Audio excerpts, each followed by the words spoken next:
up to $118 million for the planning and design, the acquisition and installation of specialized machinery and equipment, furniture, fixtures, and related equipment, and personnel, as well as operating expenses for Riverbend. And in June 2014, $107 million was approved for real estate acquisition, site and infrastructure development, and facility construction. In June of last year, 2014, Solevo, one of the initial beneficiaries, merged with and became a wholly owned subsidiary of Solar City. Solar City notified ESD of its intent to triple the initial Riverbend project, constructing a 1.2 million square foot facility to house the largest solar panel factory in the Western Hemisphere.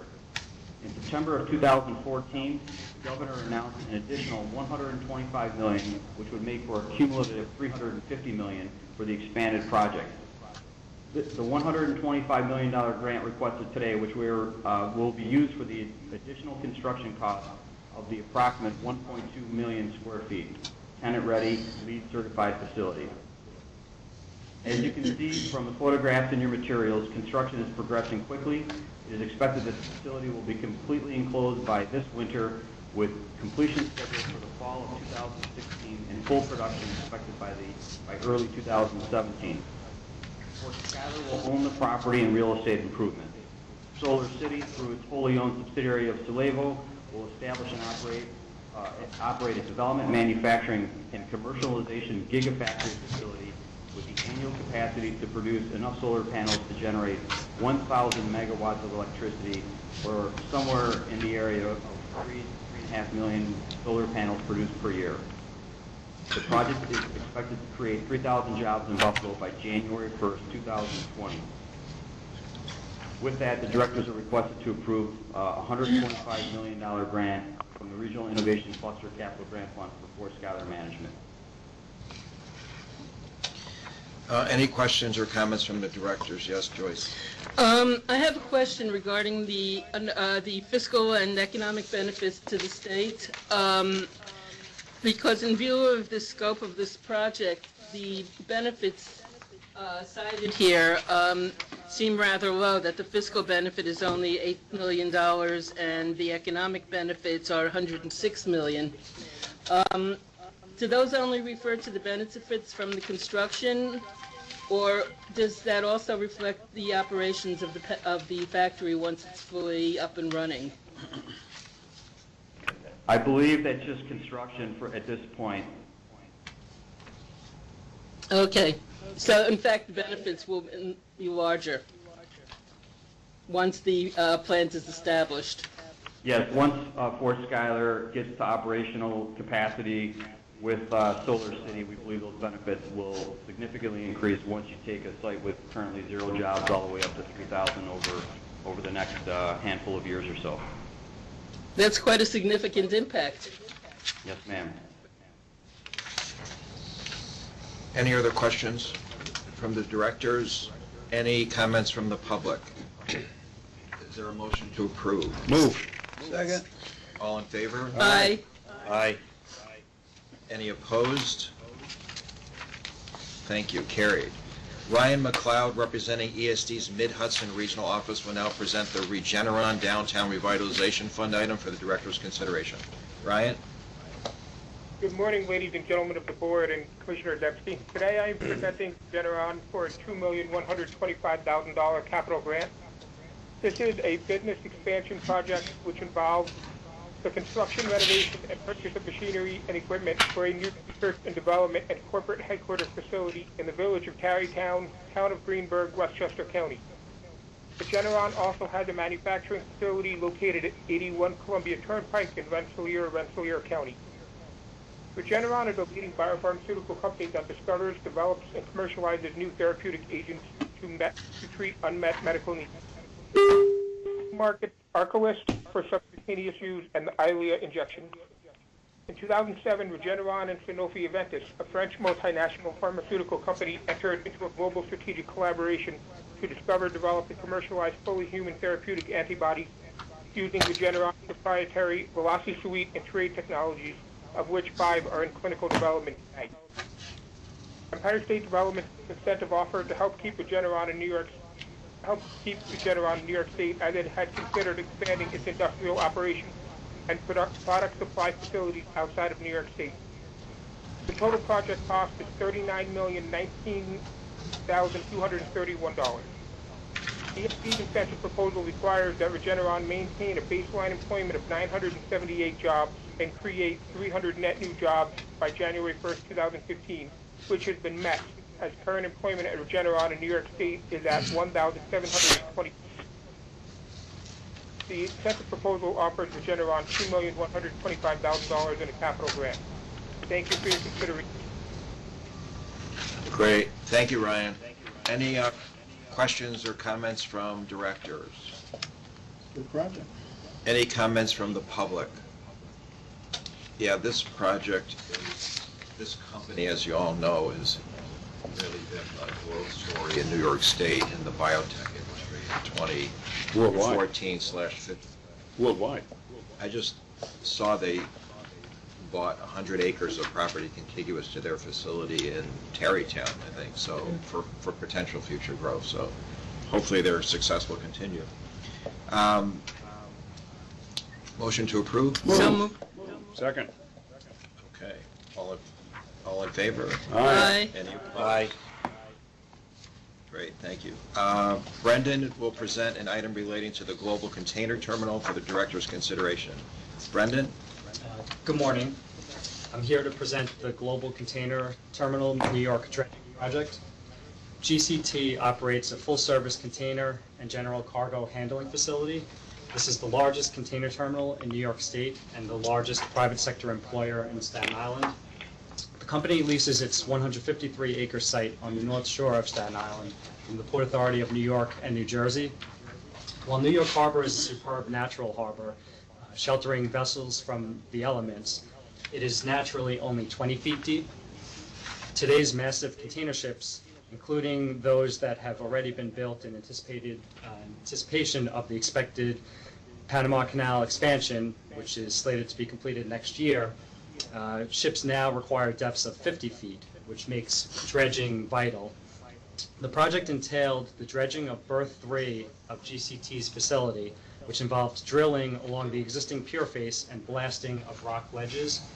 This dredging project was completed earlier this year and has taken the water depth of their berth 3 from 45 feet down to 50 feet, and will now allow GCT to accommodate the larger ships that are anticipated with the upcoming completion of the Panama Canal expansion. This project was extremely important to implement in order to ensure that this facility continues to be a viable option, as this facility competes with 4 container terminals that are located on the New Jersey side of New York Harbor, which are larger and also offer convenient transportation options. We're asking for board approval on a $4,432,672 grant from the Port Authority Bi-State Dredge Fund for this project, while helping to make sure that this facility continues to remain an attractive shipping option. This project will also help GCT to retain the 326 full-time employees that they currently have. I'm happy to answer any questions. Are there any questions? Yes, Joyce. Sorry, so this is actually Port Authority money, even though it's coming from us. Correct. And I note that there are no federal funds involved. Not with this particular project, but it's important to note that this is really nice leverage of the dredging that's taking place in the harbor. I guess the Army Corps of Engineers is in the midst of a $2.3 billion dredging to make sure that the entire harbor is able to accommodate these larger ships. Okay, I just wanted that clarification. Then I'm going to recuse myself because that's my husband's legislation. Okay, then. Just move, George. We can have some interesting fireworks. Okay, any other questions or comments from directors? Any comments from the public with regard to this item? If not, I'll entertain a motion to approve. Second. All in favor? Aye. Any opposed? Carried, thank you. Steve Gold is up next, and he'll present the Droga 5 World Trade Center Job Retention and Creation Program item. Steve. Thank you and good morning. Droga 5 is a fast-growing creative ad and technology firm founded in 2006 by executives from Saatchi & Saatchi and an arts and entertainment publisher. The firm was a 2012 Adweek Agency of the Year and was number 29 in Fast Company's Most Innovative Companies of 2013. Droga 5 initially worked on edgy accounts to make a splash in the ad industry. Over time, however, the firm has taken on global corporate accounts, including American Express Travel, Coke Zero, Newcastle Brown Ale, Puma, and Prudential. Droga 5 also prides itself on social change accounts, including the Bill and Melinda Gates Foundation and UNICEF. Droga 5 has an in-house technology, design and development studio affiliate that develops mobile applications and software tools for messaging, social media, and community service. In 2013, when ESD first engaged with Droga 5, the company employed 181 at its Lafayette Street NoHo headquarters here in New York City, and maintained branches in Sydney, Australia, and London. Because of the firm's rapid growth, its NoHo office became a patchwork of connected spaces across 2 floors and adjacent buildings. With a 4-year job growth projection exceeding 150, Droga 5 set out to identify viable location options to accommodate its expanding workforce. The firm identified 3 options for the new office: a nearby NoHo building, relocating to Williamsburg, Brooklyn, or to 120 Wall Street in Lower Manhattan. Each location had its own advantages in terms of commutation access, rent cost, and facility amenities. ESD chose to employ grant resources available through the federally funded Job Creation and Retention Program, or JCRP, to encourage the Lower Manhattan location option. ESD, in partnership with New York City's Economic Development Corp., jointly offered JCRP grant funds to incentivize companies to relocate and expand in Lower Manhattan. In order to qualify for consideration for JCRP funds, a company must be able to commit to creating at least 75 net new jobs in Lower Manhattan, south of Canal Street. The program has successfully diversified the industry base downtown over the past 5 years, including projects with marketing, media, advertising, and e-commerce fashion firms. In return for Droga 5's commitment to relocate its 181 existing jobs and create at least 154 new jobs in Lower Manhattan, ESD and New York City's EDC jointly offered an $800,000 JCRP grant in 2013. To date, Droga 5 has 180 new jobs and is eligible to receive the entire grant amount. In addition, Droga 5 has invested $15 million in capital improvements. Today, we are requesting the board's approval of this grant project. Thank you. Great, thanks, Steve. Any questions for Steve on this item? Yeah, I have a quick question. Sure. Yeah, maybe you can explain this to me. So on the employment, they currently have 361 jobs. Then it says the minimum employment by December of 2017 is 335, which is a lesser number. That's the format. How does that work? The minimum that they had to create was a certain number, but they've actually exceeded that goal. So the minimum in our structure of our board materials, we put the minimum amount that they must achieve, Which was based what? on the grant program, the offer letter. So 335 was the minimum based on the 2013 offer, but they've actually created more than the 154 net new jobs on top of the 181 existing jobs. So they've exceeded their goal. Okay. So when it was offered, there was a They were 100 projecting fewer 154, jobs or so. but they actually, I think 180 or more jobs created over the 181. You should raise the minimum as a... We should. Talk to me next time you have one. Can't rewrite our contracts. Call it the Derrick Amendment. There you go. Any other questions for Steve or comments? Yeah, that's fine. Okay. Any comment from the public on this item? Motion to approve? Yeah, I moved. Is there a second? Second. All in favor? Aye. Recused. Is that appropriate? Recused, or On what the do I Droga? abstain, or on that? You can recuse Recuse or abstain, what's the term? on the Lower Manhattan project? No, on the... Okay, oh, so we're, the next one, you can vote on this one, then. Oh, fine, okay. Sorry. Okay, all in Aye. favor? Aye. Aye. Any opposed? Carried. Thank you very much. Sam Filler will now present a craft beverage grant program item Sorry, for the director's consideration. Sam? Good morning. The directors are requested to approve a $95,000 grant from the Craft Beverage Grant Program to the New York Wine and Grape Foundation. The New York Wine and Grape Foundation will be creating an infographic of the 5 major wine regions of the state to help promote and drive tourism to those regions. The infographic will also be optimized for the web. So if you use your mobile device to visit their website, you'll be able to see this map or infographic very clearly. So if you're on the road, you'll know exactly what wineries to visit. This project builds on a grant award that this board previously approved in April for the Bookazine project, which will highlight and feature all the great wine regions and wineries in the state, and also builds on Wine Enthusiast magazine naming New York Wine Region of the Year for 2014. Great. Thanks, Sam. Questions for Sam? Yes, Joyce. As a troglodyte, what is an infographic? It's basically like an interactive map or artwork that really brings to life the area. Any other questions? This is enormously successful in the state, statewide. Yeah. Every region of the state has benefited from this effort, which was largely started by my brother, as a matter of fact. So. Sam, why didn't you bring us any wine? You should have brought us some wine. I have to recuse myself from that as well. But we don't recruit ourselves. We're in favor of that one. Okay. Good to know it's not too early for Sam to have some Some more. wine. There you go. Good, Sam. He's an enthusiast. He's Very encouraging. no, it's Any other remarkable questions? now what it's done in the state. The grant program or the Wine Region of the Year?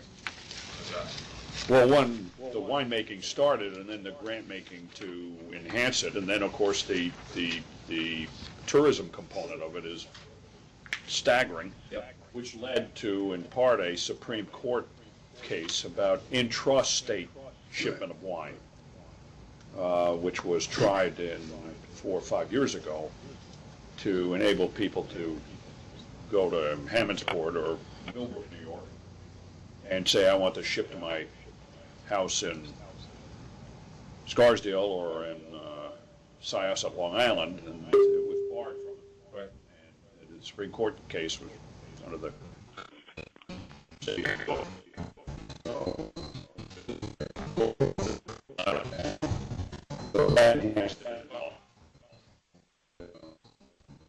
remarkable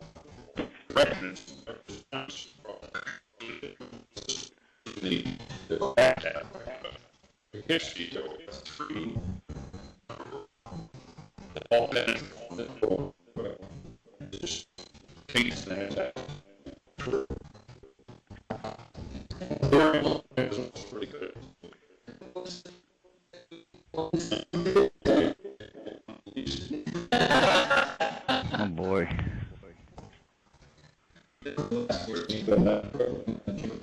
Technology is best.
Hello?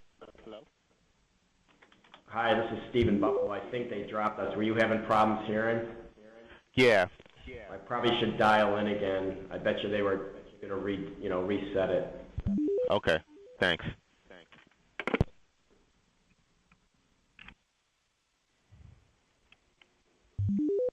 Company considered New York as well as Virginia and California for this expansion. ESD Distance allowed the company to move its operations to a newly renovated facility in Westchester County. Project costs were $300,000, and the project was completed in December of 2014. The project will retain 33 jobs and create 32 new jobs. The second project is a $59,500 grant to the Plattsburgh North Country Chamber of Commerce. This grant will be used by the Chamber for the cost to attend and exhibit at the 2015 Paris Air Show in France. The Chamber will assist regional companies in the aerospace industry to market their products and services at the International Air Show that will take place between July 15th and the 21st. Total project costs are approximately $130,000. The third project is a $45,000 grant to Chocolate Pizza Company, Inc. for the purchase of machinery and equipment. Established in 1987, the company is a producer of gourmet chocolates for the retail and wholesale markets. To meet customer demand, the company needed a second production line to expand its production and shipping capacity. Total project costs are approximately $100,000, and the project was completed in February of 2015. The project will retain 39 jobs and create 7 new jobs. Thank you. Thank you, Glenn. Any questions or comments for Glendon on these items from directors? Any comment from the public on these items? Is there a motion to approve them? Move. Second. All in favor? Aye. Any opposed? No. Thank you. Ken Tompkins, the Mohawk Valley's Regional Director, will present the next 2 items for your consideration. Please vote after each item. Ken. Good morning, and the directors, you are being asked to approve in this first instance 2 grants totaling $4,250,000, which were awarded in rounds 3 and 4 of the consolidated funding application for the further development of the Marcy Nano Center site at SUNY Poly. It may say SUNY IT in your materials, by the way. The name has subsequently been changed post-merger with CNSE, so that's SUNY Polytechnic Institute. This site is critical to the further development of the 420-acre Marcy Nano Center greenfield site toward shovel-ready status. Marcy, as you have been learning over the course of time, is considered a world-class site for the development of manufacturing for the purposes of making 300 and 450 millimeter semiconductor wafers and related items. This particular phase of the project is totaled at $7,054,484. And will involve the transformation of the site further by improvements to water facilities, sewer, storm drainage, on-site wetland creation to compensate for some movement of wetland areas. And the project has been, continues to be, a priority undertaking of the Mohawk Valley Regional Economic Development Council. So again, this is considered Phase 1B at this point. To date, the directors have approved funding for 2 earlier phases, also related to the preparation of the site towards shovel-ready status. Thank you. Thanks, Ken. Any questions for Ken from the directors on this item? Any comments from the public with regard to this item? I'll entertain a motion to approve. So moved. Second. All in favor? Aye. Any opposed? Abstained? Carried. Thank you, Ken. Please present the Griffiths International Airport. Absolutely. Thank you, directors. In the next item, the directors are being asked to approve a grant of $300,000 for the purpose of constructing a 3,500 square foot facility for use by Customs and Border Patrol at Griffiths International Airport. This is a Round 2 consolidated funding application priority project of the Mohawk Valley Regional Council, and is in response to a threat of the potential for losing 3 of our largest tenants at Griffiths International, 2 of whom are large maintenance, repair, and overhaul facilities that work on commercial and military jets. They represent about 250 jobs in our region. And so as a result of this threat and the need to have a facility that could process international flight crews as well as military flight crews arriving from overseas, the council and New York State were approached for the purposes of constructing a facility at the airport. That facility today is complete and in operation. The total budget for this project was $1.5 million, and New York's share of that in filling the gap was about 20%, or as I say, $300,000. Thank you. Great, thanks, Ken. Any questions or comments for Ken from directors? Any comments from the public on this item? Is there a motion to approve? So moved. Second. All in favor? Aye. Any opposed? Carried. Thank you. Bonnie Palmer, ESD Southern Tier Regional Director, will present the first arena capital item for your consideration. Bonnie. Good morning, and thank you. The directors are requested to approve a grant of $1.5 million to First Excelsior Group LLC for a portion of the cost to purchase First Arena, which is a major sports complex in downtown Elmira, and to purchase and install machinery and equipment upgrades at the facility. The project will transform the complex, which previously had been primarily used as a hockey arena and only open 36 nights per year, into a multi-use facility suitable for a wide array of events and activities. The project includes installation of a new state-of-the-art digital scoreboard with video capability and 2 new digital marquees outside the building. Additional improvements include mechanical system upgrades to stabilize the ice floor and to make it more energy efficient, including installation of new brine circulating pumps, replacement of refrigerant, and repairs to piping and condensers. This project is a Southern Tier Regional Economic Development Council priority project awarded funding in round 3 of the consolidated funding application process. It is consistent with the Southern Tier Regional Economic Development Council's strategic plan to strengthen targeted industry that leverages unique economic assets, resulting in revitalization of the region's urban cores, main streets, and neighborhoods. As a result of the project, First Excelsior Group LLC and Bitsy Associates, which is the operating entity for the professional Elmira Jackals hockey team, will retain 75 existing jobs. Thank you for your consideration, and I'll entertain any questions you may have. Questions or comments for Bonnie? Any comments from the public? Motion to approve. So moved. Second. All in favor? Aye. Aye. Any opposed? Thank you. Now, John Vanderloo, we welcome you from North Country to present the Wild Center Wild Walk item for your consideration. Thank you, and good morning, Commissioner and Directors. The Directors are asked to approve a grant of up to $1 million to be used to a portion of the cost of construction of Phase 1 of the outdoor Wild Walk exhibit structure. The project is consistent with the North Country Regional Economic Development Council's plan to support existing business entities, to support tourism, and to improve the quality of life in North Country communities. The total project cost is $2.741 million with a $1 million grant from ESD. The project award was a CFA Consolidated Funding Application Award Round 2. Without ESD assistance, the project would not be possible.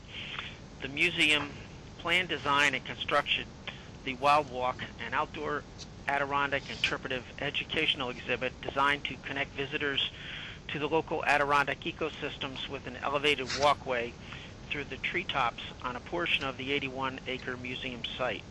The project will retain 31 jobs. Completion of the Wild Walk will help the museum to attract more visitors and develop a more sustainable business model.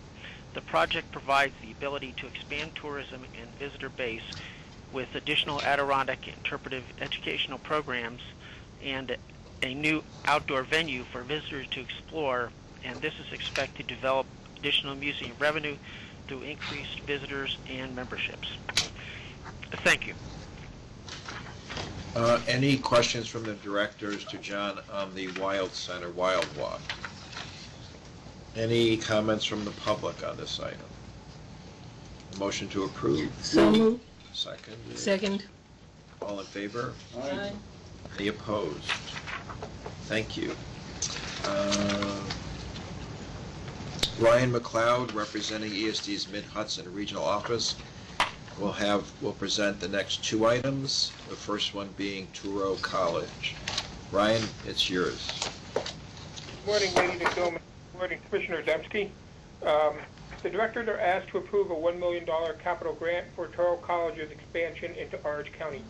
This was a CFA Round 2 award, which was for an expansion project which involved the construction and renovation of the former Horton Hospital Tower in Middletown, in the city of Middletown, Orange County, into a state-of-the-art osteopathic medical school that will include an on-site clinic and student housing. Touro College is a leading private educational institution across the world that enrolls over 19,000 students a year in a broad range of disciplines, including business, law, social work, English studies, and technology. They have facilities in Manhattan, New York County, and Islip, Nassau County, in addition to the facility in Middletown, Orange County. A State Development Incentive offer helps to repurpose the Orange Regional Medical Center, Horton Hospital Center and opens the first medical school in Orange County, which furthers the Mid-Hudson Regional Council's strategic plan by investing in the training of the region's young people and improving the delivery of quality health care throughout the region. The total cost is $22,392,914. Empire State Development Incentive proposal requires that Touro College maintain a baseline of employment of 134 jobs at its 230 West 126th New York County location and create 136 net new jobs, of which 72 net new jobs have been created to date in Orange County. The renovation project is complete and Touro welcomed its first class in the summer of 2014. We are asking the board to approve a $1 million capital grant to Touro College. Thank you for your consideration, and I would be happy to answer any questions. Any questions from the directors for Ryan? Any comments from the public? Accept a motion to approve. Move. Second. All in favor? Aye. Any opposed? Thank you. Ryan, please present your next item, Solar Energy Consortium Project. So the director is asked to approve a $1 million capital grant to the Solar Energy Consortium. This is an economic growth project which involves the purchase and installation of machinery and equipment to be housed at a testing and characterization labs at 5 sites throughout the Mid-Hudson region: 137 North Chestnut Street, New Paltz, Ulster County; 321 South William Street, Newburgh, Orange County; 37 West Broad Street, Haverstraw, Rockland County; 491 Potico Road, Stone Ridge, Ulster County; and 2012 US 9W, Milton, Orange County. The Solar Energy Consortium was formed in 2007 to assist manufacturing and research and development firms in the solar and renewable energy sector and related businesses to innovate, grow, prosper, and become autonomous and sustainable. The Solar Energy Consortium's key measure of success is the creation of higher-skill manufacturing and research development jobs.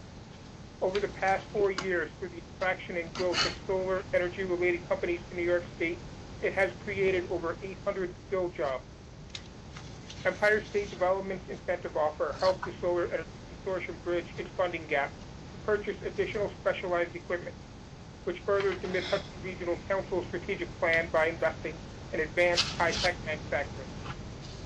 The total project cost is $3,480,000. Empire State Development Incentive proposal requires that the Solar Energy Consortium, in partnership with the Orange County Industrial Development Agency, renovate and equip the Newburgh Armory Unity Center to accommodate the Machinist and Automated Equipment Training Education Center, which will be used by manufacturing and research and development firms in the region to test new products, improve operations, and create a pipeline of high-skilled laborers to support the growth of advanced manufacturing in the Mid-Hudson region. We are asking for board approval of a $1 million capital grant. Thank you for your consideration, and I would be happy to answer any questions. Any questions for Ryan on this solar initiative? Any comments from the public on this item? Is there a motion to approve? Move. Second. All in favor? Aye. Any opposed? Carried. Thank you. Jim Fail, ESD Central New York Regional Director, will present the next two items for your consideration. Jim? Good morning.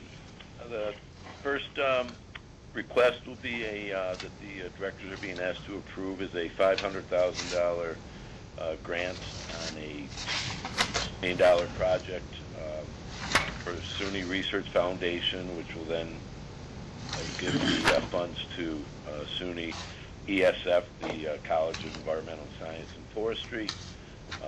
SUNY ESF is also partnering with SUNY Upstate Medical to promote the first commercialization facility of biotech and life science technologies, which is centered in the biomedical and biotechnology fields. There's other institutions that utilize this facility as well, such as Syracuse University, Center State CEO, the VA Medical Center in Cornell. The project involves the purchase and installation of equipment and instruments for laboratories in this facility. And this phase of the project involved building out the first 2 floors of a 3-floor complex and creating office space and laboratories. This was a round 2 priority project, and the first 2 floors have been completed.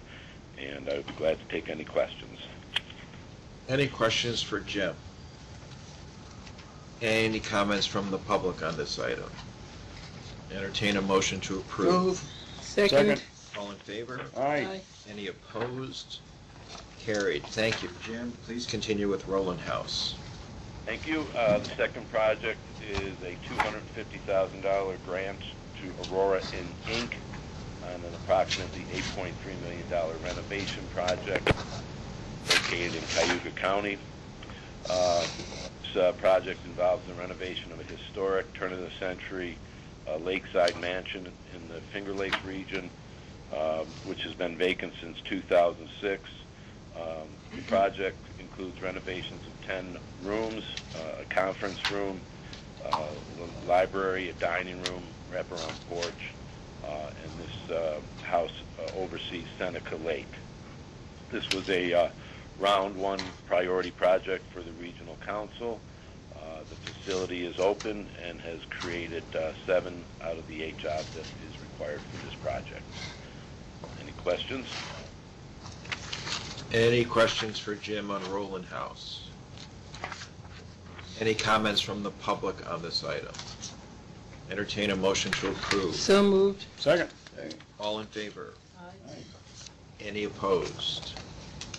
Carried. Thank you. Kelly will present the Market New York Grant Program consent calendar for the director's consideration. Kelly? Yes, good morning to the board. This morning, ESD's Division of Tourism is presenting one Round 3 priority project brought through the Regional Council Consolidated Funding application and was awarded as a Market New York grant for $25,000 for the Jiva Theater located in Rochester, New York.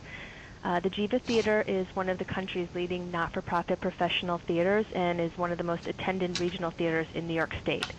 This is actually the second part of the overall project. The first part of the project the board approved last month was for their working capital for a marketing program, and this second element of the project is for the capital phase, which was for the HVAC renovations for their over 140-year-old historic destination. The goal of this 2-part project is to attract and increase visitation to the world-class tourism asset, as well as to attract tourism to the overall region. Thank you for your consideration, and if you have any questions, I'd be happy to answer them. Questions for Kelly on Jiva Theater from directors? None. Any comments from the public on this item? Motion to approve? So Second. All in favor? Aye. Any opposed? Carried. Glenn, you have the May Regional Council Award Projects consent calendar. Yes, thank you. The first project is a $61,375 grant to Browers Bird LLC for the purchase of machinery and equipment. Established in 2012, the company produces certified organic chickens and eggs for the Long Island market. The company needed to expand production to meet the demands for their products. To increase production, the company became licensed with the New York State Department of Agriculture and Markets as an operator of a mobile processing unit. The unit, a 28-foot aluminum trailer with stainless steel equipment, will enable the company to produce over 500 poultry animals per day. Total project costs are approximately $287,000, and the project was completed in November of 2014. The project will retain one job and create one new job. The second project is a $25,000 grant to Dutchess County to support development and implementation of an economic strategy for Dutchess County. Total project costs were $125,000, and the project was completed in October of 2014. The last project is a $22,500 grant to the Village of Brewster to support a study for repurposing of obsolete buildings in the Speedskill Opportunity Area, and to define a path to move forward for redevelopment of the Brewster Main Street corridor. Total project costs were $62,000, and the project was completed in March of 2015. Thank you. Any questions for Glenn on these regional council awards? Any comments from the public on these items? Entertain a motion to approve. Move. Second. All in favor? Aye. Any opposed? Carried. Thank you. Glenn, we have the May non-discretionary projects consent calendar. Yes, we have one project this month. The project is a $200,000 grant to Center State Corporation for economic opportunity for community and tourism events associated with the Central New York Community Events Program. Total project costs are $200,000, and the project is expected to be completed in December of this year. Thank you. Any questions for Glenn on this item? Directors? Any comment from the public? Entertain a motion to approve. Move. Second. All in favor? Aye. Any opposed? Thank you. Brian Keel will now present two items relating to the New York State Innovation Venture Capital Fund, and we'll vote after each item. Thanks, Brad. Thank you. The first item up is an investment in Unite Us of $1.325 million. The company develops software that enables the communities to better coordinate services to military veterans and their families. The issue that they're addressing is there are many nonprofits that deliver these services, but they do it in a very fragmented and inefficient manner. This software platform will allow veterans to find those services and allow the service organizations to better run their internal operations and also to coordinate referrals across a network of providers within a given community. The product is live in New York City under NYC Serves, and the company is rolling it out to additional communities this year and next. They have a very important partnership with the Syracuse University Institute of Veterans and Military Families and Accenture, whereby they are rolling out these community-based organizations that allow the coordination within the community around providers of services to the military market. The product is proving itself out in that market, but is not limited to that market. In fact, the view is that other high-need populations can also take advantage of this platform in future years. So immigrants, at-risk youth, organizations that deal with those types of communities as well could also gain efficiency from using this product. So we're proposing to make a $1.325 million investment into a $4 million round of financing. The company is based in New York City, but also has this partnership with the RK organization as well. Okay. Happy to answer any further questions on it, and thank you for the consideration. Directors, any questions for Brian on this investment? Now, how does a product get in the hands of, say, a veteran? In terms of practical use, how does someone... NYC Serves as a website for the New York City based community. They can find what organizations, if they need health care, if they need employment help, if they need housing. There's listings of the services that are available to them, the organizations that are participating in this NYC Serves community-based network. And then once they are in that, program, they can be referred among providers. There's tracking of that referral, notes can be added, so many of these folks need multiple services, and many of these organizations can only provide a single service. So in the old days, they would make phone calls and faxes, referring people on to a legal services provider or an employment provider, and it would sort of be as successful as the follow-up was. Now you have a software platform that's tracking this activity. People can do follow-ups. You can have workflow that's managed so that the veteran gets the care that they're seeking. And so the veteran, I'm just trying to figure out from the perspective of an individual, how would, so this centralized network or centralized software, who would keep track of? There is for each community-based network, there is an administrative entity that tracks the referrals, and that's usually where there's intake done, where they fill out information about yourself, your needs, and they then direct you to the provider that can best provide those. And as your needs maybe over time evolve, if you're at one provider, that provider can refer you to another one. So you may start out with a housing issue, but then over time you need employment as a veteran. They can refer you using the system to a provider of that. So there's traceability, accountability. It also gives a community a more holistic view of what the veterans population is in their community and what its needs are, which is something that the funders of the charities want to see.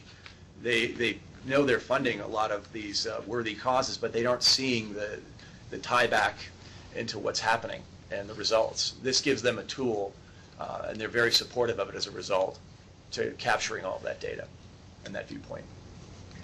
Good, thanks. What's the source of revenues? It's a combination of things.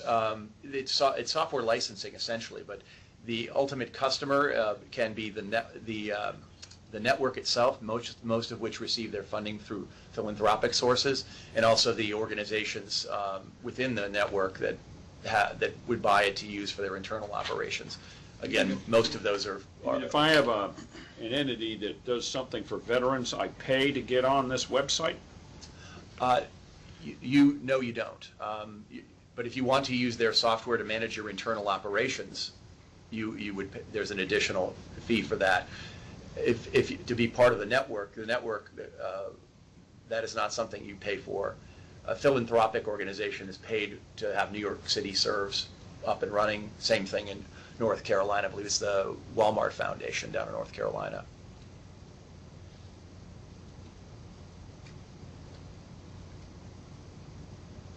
You know, it sounds a bit like it's a philanthropic type of activity more than maybe a for-profit activity. Is that?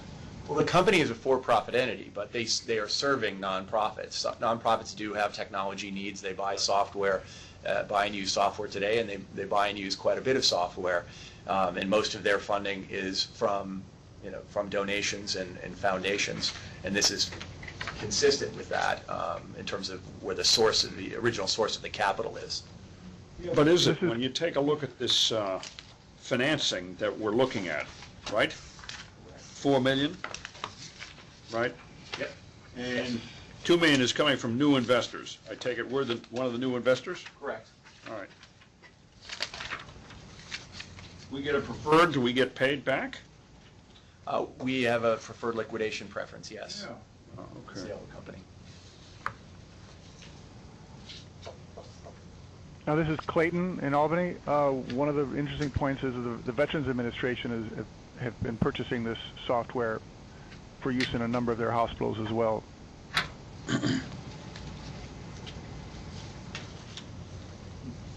And the company's in discussions with the City of New York so that the city would use this software as well. Public and private entities can be on part of the same network and refer folks between the various organizations, whoever is best positioned to meet that need for that individual.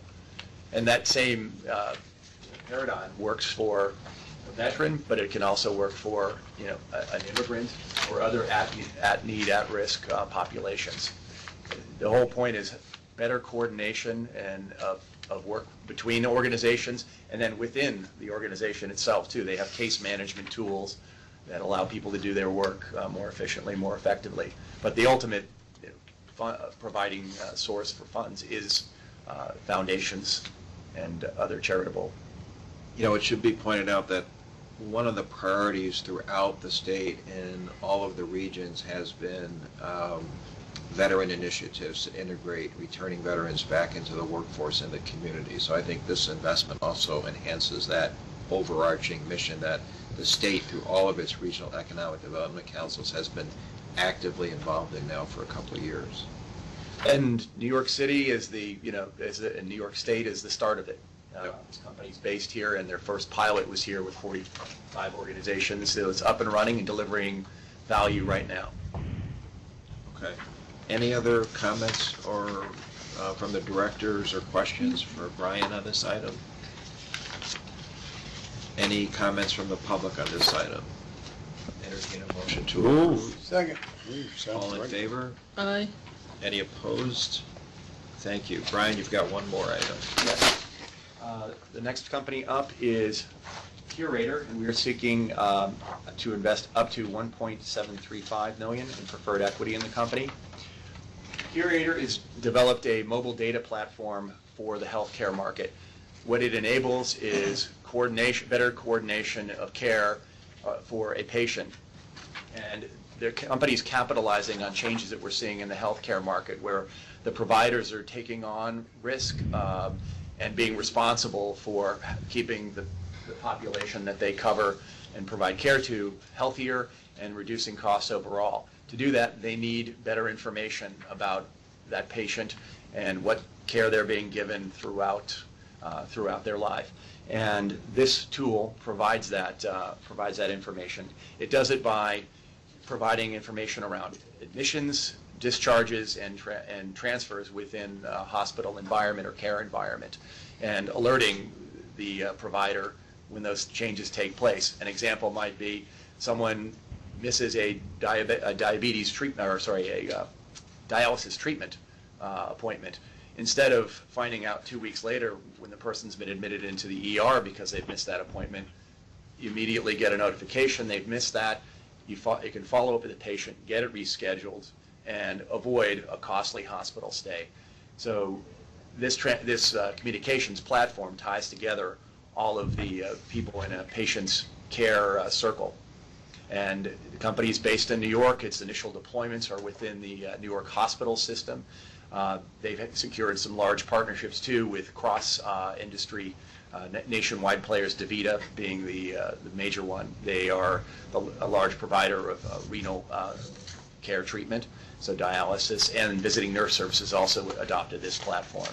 So essentially it's a secure platform for doctors, nurses, and others to communicate about a patient's care, but also to receive automated alerts about that care as well if they're admitted, discharged, or transferred within a care organization. I would have thought this was like a crowded space by now. With large companies, do they have some highly proprietary technology? Well, what makes it unique is secure messaging is a high priority among providers. This company actually was a graduate of the New York Digital Health Accelerator, which ESD helps fund. That accelerator, the providers select the companies that go into that. And 2 years ago, they selected this company because secure messaging was a big priority. Doctors and nurses were texting about patients' care in a non-HIPAA compliant manner. So you needed a solution for that. This company and several others were pursuing that solution. But what this company did that was unique is tying secure messaging into workflow. They tied it into the admissions, discharge, and transfer systems that hospitals all operate. And they used it then to trigger activity when you get one of those alerts among that care group. So it's going beyond just, now I'm texting on a HIPAA compliant basis. Now you're using that information to drive a lot of the workflow within the care system. That's the sort of unique angle here. So this can interface with whatever software programs the hospital or the facility is already using? The key one is the what they call ADT feeds, admission, discharge, and transfer feeds. They don't need to integrate on an in-depth basis. It's it's mostly the critical events that come up in a patient's care. This isn't built for mobile. It's a very lightweight application overall, but it gives the critical information you need at that time. So And that's another key aspect here.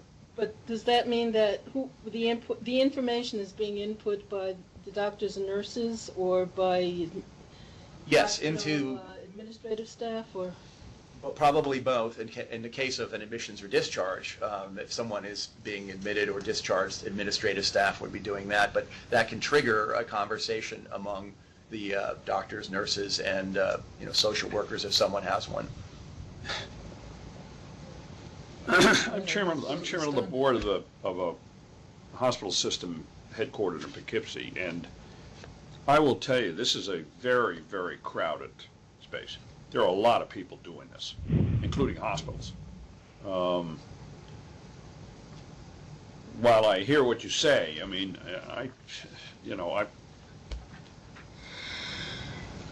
I'm a little unclear as to how unique they've got it, because every hospital, this is what's happening. What's happening is every hospital that gets federal funds, you get admitted. Within a certain period of time, you get discharged. If you're readmitted within 30 days, Medicare has started this, and now the insurance companies are mimicking it. If you get readmitted to the hospital for the same thing, you don't get paid for what you do the second time the patient is readmitted. Right. It caused a lot of issues with certain diseases, diabetics, congestive heart failure, some forms of cancer, some forms of intestinal and bladder issues that you can't really cure, and that people will be regularly coming back. So they've got to refine this to be more kind of disease or malady specific. The problem is that every hospital is now having to follow this on their own anyway, and I'm not sure what these guys provide on top of that. It's what they provide is a communications platform that allows a lot of the information to go between providers, rather than you can use it to communicate within the provider. Some have chosen to do that. Albany Medical has 1,000 people using this system, sending about 2,500 messages a week between all these folks. DaVita, which is a major player in the renal care area, they're rolling it out system-wide, starting in New York, to coordinate care around the kind of population you're describing. Yeah. It's tying things together and creating a network effect where where the lost patient problem is what people don't know what care is being given, when it's being given. This helps close that loop to allow you to do that. In terms of, we talked about crowded and so forth, one of the major electronic medical health records companies is part of this round of investment and is creating a partnership with the company as well. So what they do it does seem to be unique in terms of the way in which they're coming at this problem. I mean, there definitely is a lot of spending going on in healthcare IT, but they seem to have a fairly unique solution given the traction that we're seeing that they're getting in the marketplace. We spoke directly to clients that are using it. It's in the marketplace today, being used at hospitals around New York State. Can in New York City. Their growth rate, give us a sense on because they obviously have revenue, they've got customer base. When you think about the traction they're getting in the market, is it pretty? Well, this year, let's see if this is. Goodness, yeah, I don't have that number. They exited the year with $1.5 million run rate at the end of 2014, and will exit at $4.5 million in 2015. This is a monthly subscription-based product in terms of how they charge. So Is that gross revenues? that's the run rate of subscribers they have under contract. But I can give you the GAAP numbers that they're projecting. The GAAP recognized revenue last year was $400,000. This year it'll be $2.5 million, growing to $8.4 million in 2016. So they've got quite a bit of traction, and they've got a good visibility on that 2.5. Next year, obviously, is a bit of a projection. What they're addressing is an important issue. I'm not arguing that. This is vital, because what they're trying to do is get away from fee-for-service to getting kind of a whole health thing. So if you go into a hospital, then they want to track you to make sure. The biggest problem is people either, I feel good, so I'm going to stop taking the medicine. That's the biggest thing. Or I can't afford the next round of medicine. Or in light of that, I'll start cutting the medicines in half. And so I feel okay, but I'm not better. And this is a big thing that they're trying to address. I get that.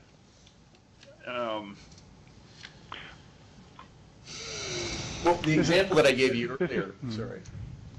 I wish I knew more about these guys, that's all. Well, the example we gave you earlier, I think, is the sort of key type of example where you have someone who misses it.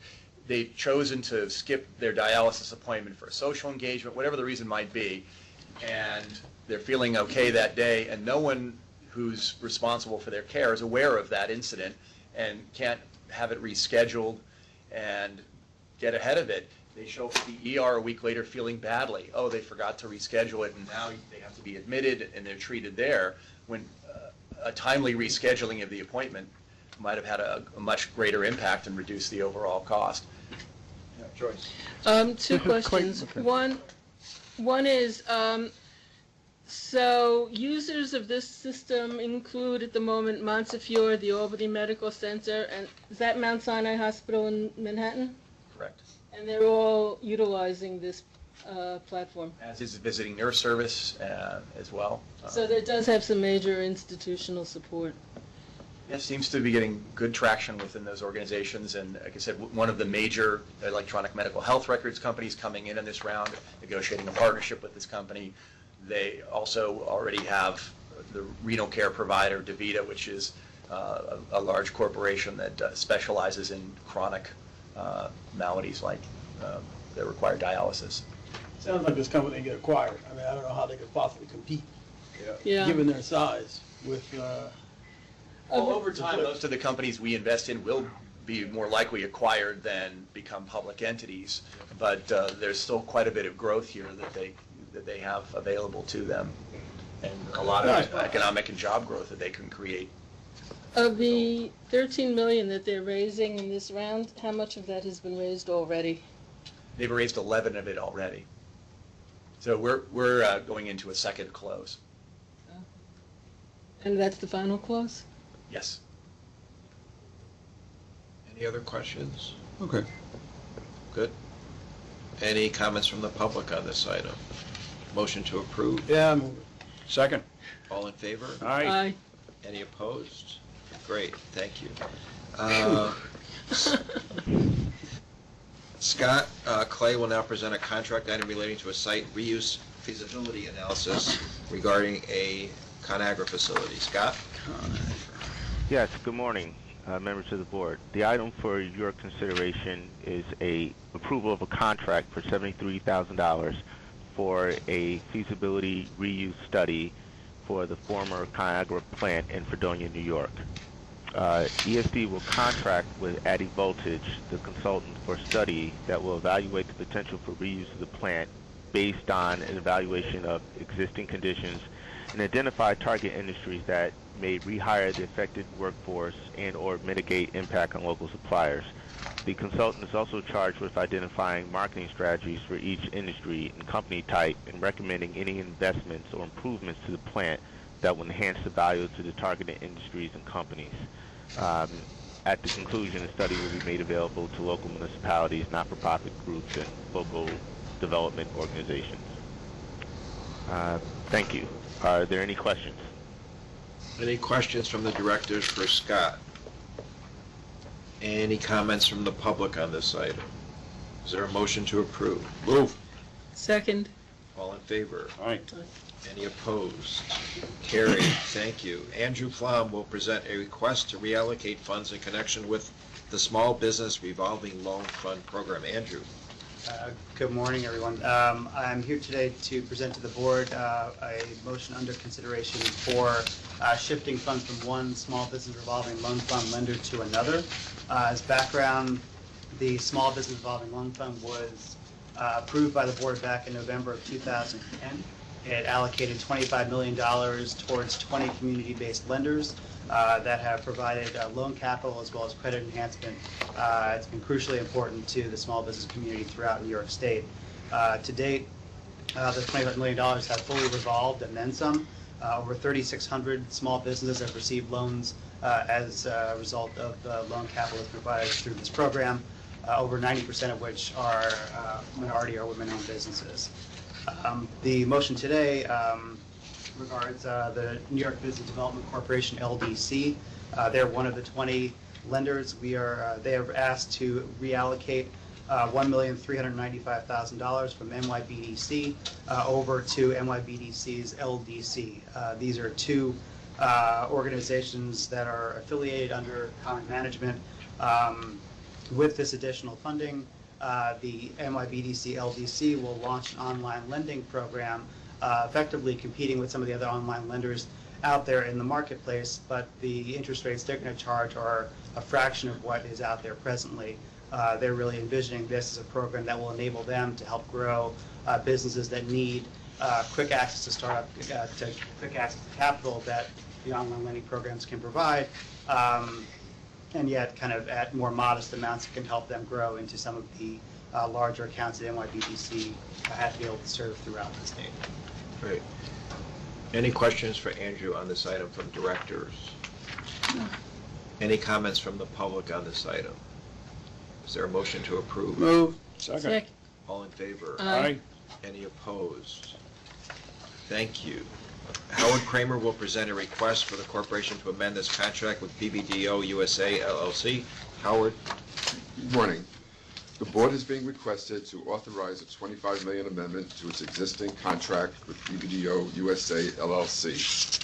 The directors will recall that in November 2011, the corporation was authorized to enter into a contract for $50 million with BBDO, pursuant to which BBDO is now serving ESD as its full-service marketing firm in connection with the Open for Business program. As previously communicated to the board, the Open for Business program is designed to market New York State as an ideal place for businesses to invest and create jobs, as well as to market the state as a prime tourism destination. The original $50 million BBDO contract has been amended 5 times, and the board has approved a cap of $236,500,000. The $25 million requested increase to the contract will allow the corporation to continue its marketing efforts of the Open for Business program. Funding of the $25 million amendment has been secured from NYPA. The scope of work and BBDO's fees and compensation agreement will remain exactly the same. This amendment, once approved by the board, would subsequently require the approval of the Office of State Controller. In short, the directors are being asked to amend the existing contract with BBDO by $25 million, bringing the contract from $236,500,000 up to $261,500,000. Thank you. Thank you. Any questions or comments for Howard on this from directors? The controller has approved this? We are currently waiting for Amendment 5, which brings the cap to $236,500,000 to give their approval. That's the amendment that was approved by the board back in March. We have spent a fair amount of time talking about this item, as you can imagine, with the comptroller's report, and I have spent a fair amount of time on it. I want to say we have done a great job, in my opinion, marketing the state of New York as a place to do business. Sometimes this gets confused with a promotional effort for Startup New York. Very specifically, it is not that. It is a broad-based attempt, very successful attempt to change the impressions of New York, which unfortunately were entrenched over many decades of kind of what I might describe as a hostile environment for business. And it's striking the extent to which we've changed perceptions. And as you talk to business development organizations around the state, the amount of activity in this state is up considerably. The amount of business activity, deal flow, perceptions of New York. I mean, this is a large state with over 19 million people and an economy of 1.4 trillion. With, a state that has really gotten its act together, so to speak, in recent years. There isn't any reason we should keep that a secret. It's important for us to market ourselves in the global economy. Other states are marketing themselves. We are now marketing ourselves. We have the products and the environment to actually attract business for the first time in a long time. We have a lot of really interesting programs. Startup is one of them. Excelsior Tax Credits is another one.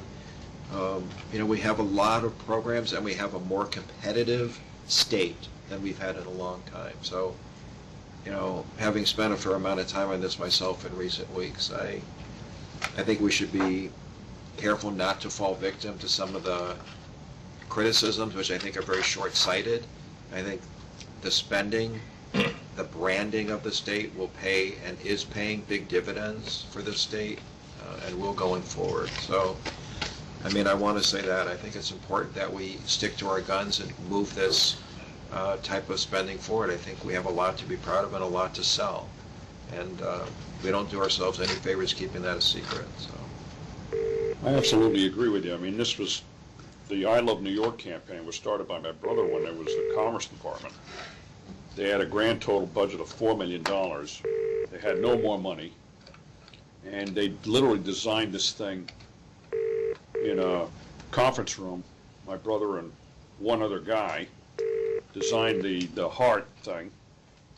The other fellow, Bill Doyle, good friend, he and his wife had sweatshirts printed up with the I and then the heart, New York, as a test, and they went to Bermuda for a vacation and wore the I Love New York sweatshirts on the beach, and people immediately recognized, hey, I love New York. And then right then and there, they knew that it would work. And that's what it did. But you're right. Once over a remarkable degradation in the desire of the state to sell itself, ending shortly after Hugh Carey's term, and it went downhill from there. And, it is an iconic positioning of the state. Iconic.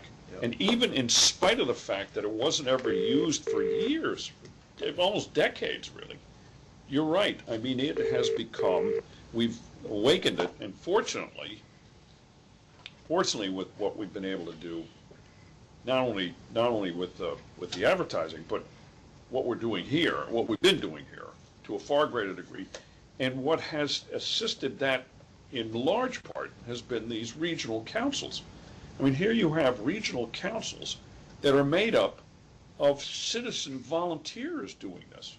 This isn't a paid bureaucracy. This is a bunch of grateful and well-meaning and smart citizens in each region reinforcing the fact that we're positive about business and development and preservation and entertainment and that kind of thing. Right. It's been remarkable, and it's happened all since Andrew Cuomo was elected. Yeah. And you're right, the criticism is absolutely so totally unfounded. It's as if the Startup New York, that they say all this money's been spent and it's only 43 jobs. It's only 43 jobs right now.